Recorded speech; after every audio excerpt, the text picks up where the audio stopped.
So I was having a discussion with the students in the Swing Trading Society, the coaching group that I teach. And we were talking about a few currency pairs that we're looking at for the week. Because the major currency pairs, I believe they're still setting up for good, proper trades. So I said, well, there's only one major currency pair that I'm more so focused on this week. How about we focus on minors this week? It's okay to not trade a major. It's okay to sit on our hands. And I was so excited when another student, she came in and she said, oh my gosh, I see the same thing. That's good. That's confirmation that now we as a group are thinking alike. So I'm going to take you guys through 3 currency pairs that we looked at, including the major, so you guys can see a few setups that we're looking at for the week. Now, I want you guys to keep in mind that we're swing traders. So we're looking at the longer term view versus the shorter term view.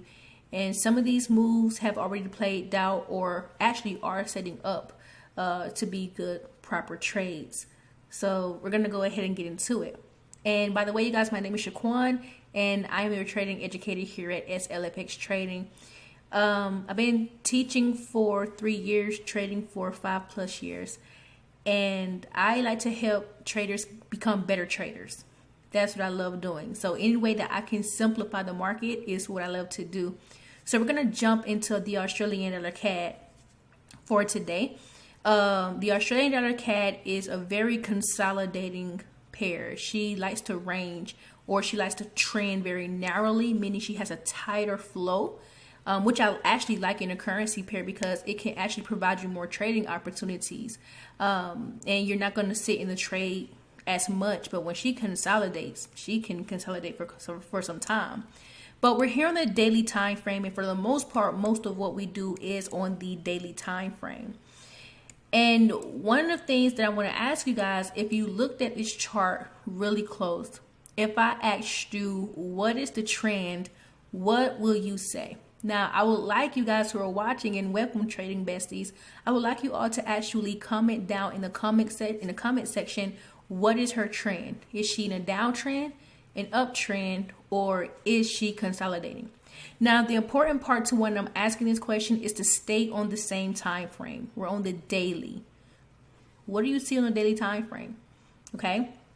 It's important to do this because you, trading bestie, invited into this trading space freely. We want to have the conversation as far as what we see together. That's really important. So I'm going to say that I see for right now an uptrend. Now, you may say, well, Shaquan, it looks like consolidation, maybe a downtrend, maybe an uptrend. But let's look at your numbers. Your numbers are going to tell the story, right? So here at this peak, we had 0.93721, and then we see that price drops to 0.92612. Now at this time, when you look at the last peak below this, before price actually went up, it did not pass 0.93721. This is what we will call lower low, lower high. And then we have a lower low here, okay? So we had a lower low here at 0.9289. Lower high at 0.93721. Price drops, it decreases to 0.92610. I'm just rounding off now. And so this means that the sellers had control. Okay. But then price increases up higher past 0.93721. Now we have a high here at 0.93971. So now our job as a trader is to say, well, to see as the analyzers, well, price just pushed up past our last high. So we may actually want to think about becoming buyers.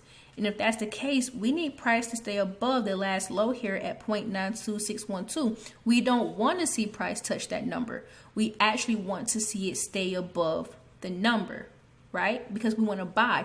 Once certain words come out of our mouths, once we articulate that, that is when we should start to think like the buyer. Well, where do they want to buy from?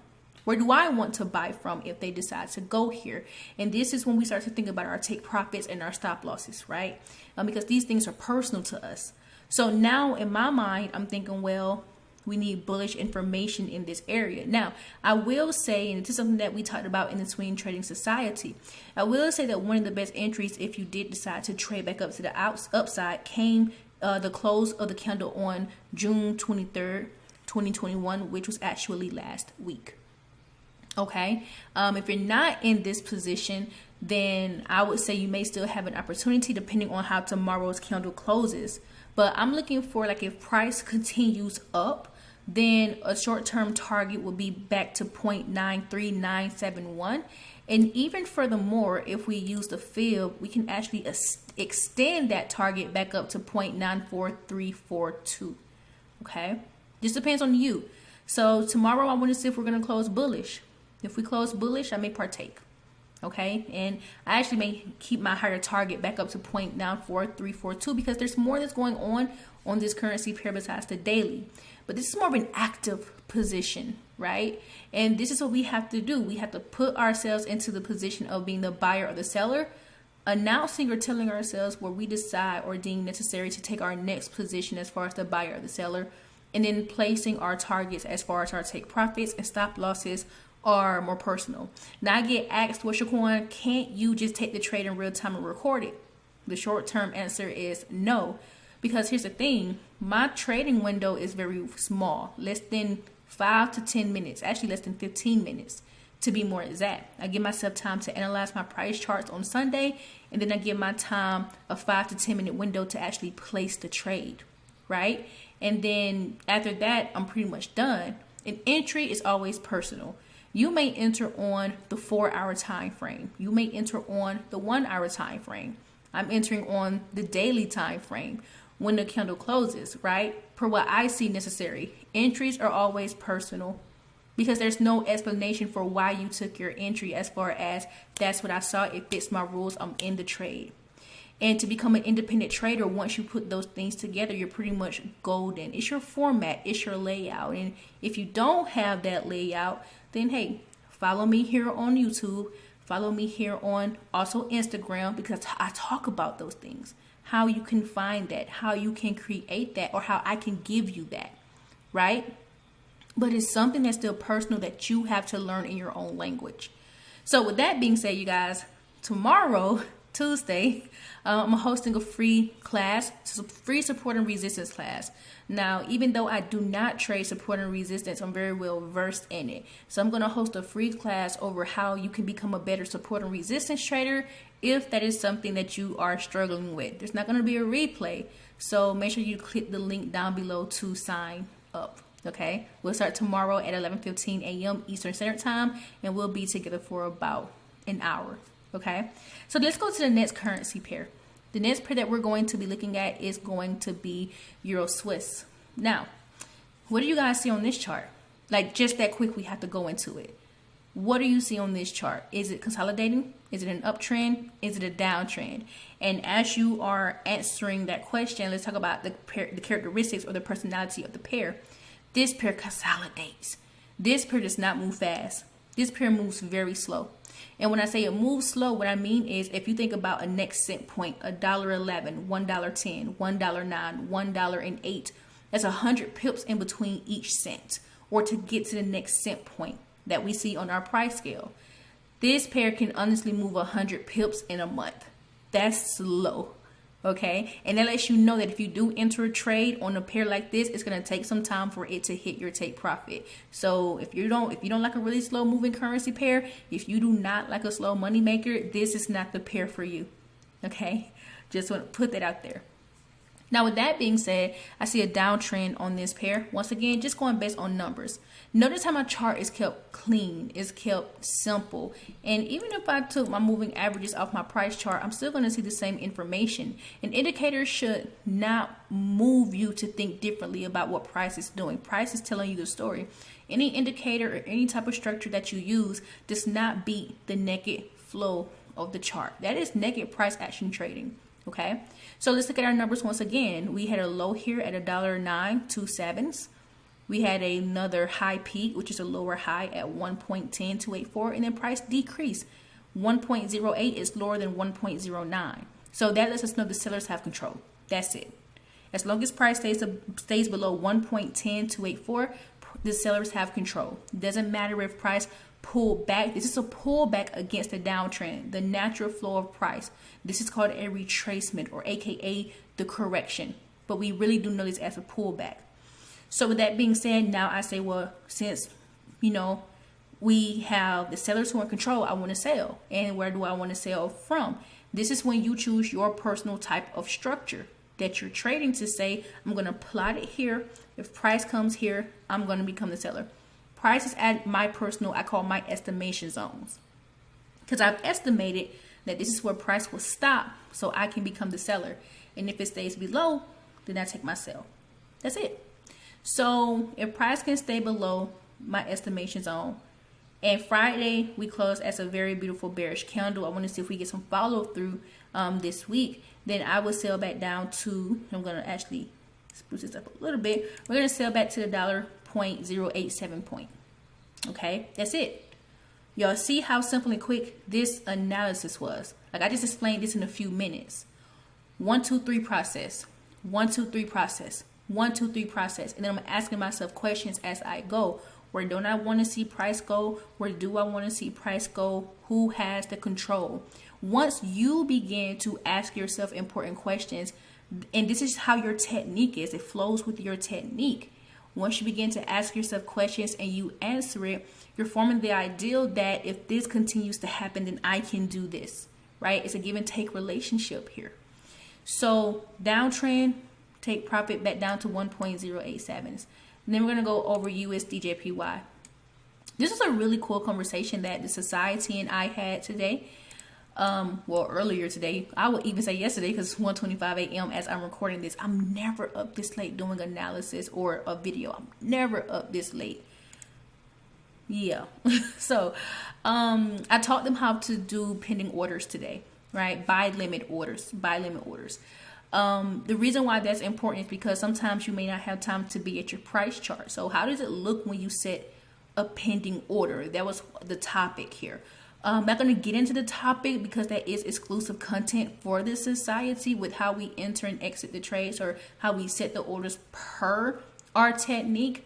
But I will give you a glimpse inside of what we did here. So if I asked you what is the trend yet again, then what would you say? I actually had someone on my Instagram page say, well, we should check the yen index first. I said, okay, well, let's dig a little bit deeper. If we check the yen index, you will also have to check the dollar index as well too. We can't isolate one without doing the other. So instead of looking at both of the indexes, why don't we just look at USDJPY to tell us what's going on? And once again, it's based on your numbers. I see an uptrend just on this time frame. So I see 110.329, 109, 110.825, 109.71, 111.111. As you notice, your high peak numbers are getting higher. Your higher lows are getting higher. This lets you know that we're in an uptrend on this time frame. Okay, I keep saying that to be very specific. I could actually adjust this a little bit higher too, so we have to change that number. Yeah, make it get on that wick. It's around. We can round that number off. It's okay. But all in all, we need price to stay above 109.71. Why? Because that's the last fluctuation of buyers that push price higher past 110.825. If you think about it, let's think about who has control. Now, I asked these questions on USDJPY. Who has the control, buyers or sellers? What is the trend, uptrend or downtrend?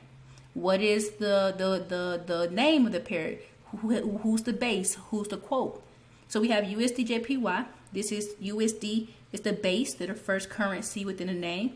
JPY, Japanese yen. They're the second name, right? So you have base versus your quote. And right now, what it's saying is that the people who live in Japan are going to buy the United States dollar at higher prices as long as price continues to increase, right?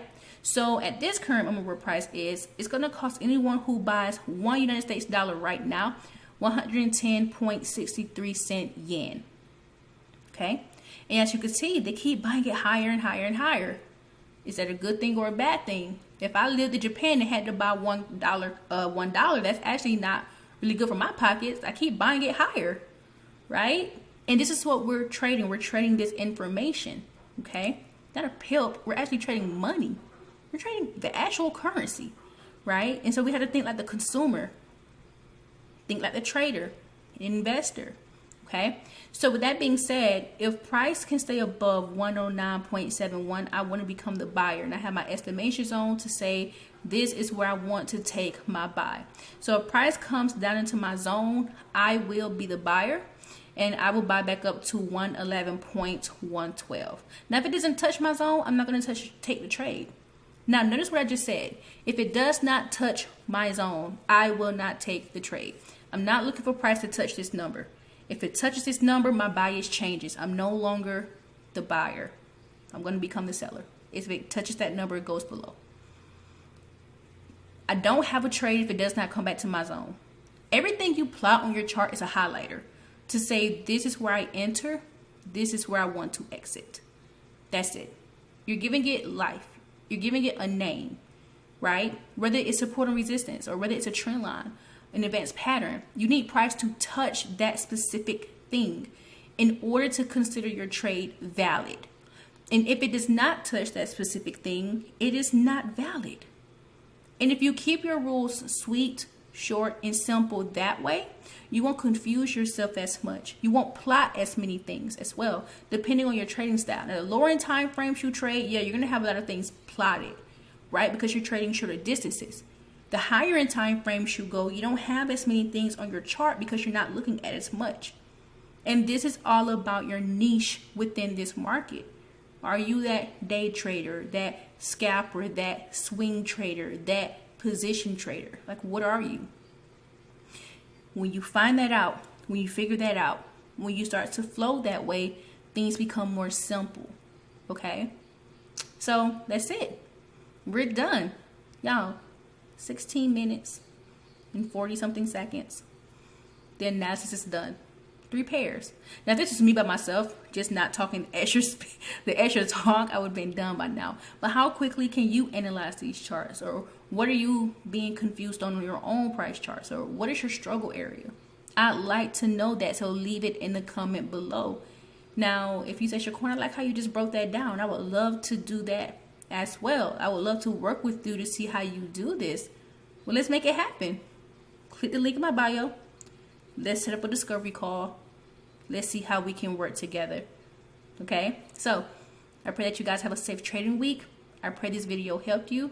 I will see you guys later on. Don't forget to register for the free class starting tomorrow.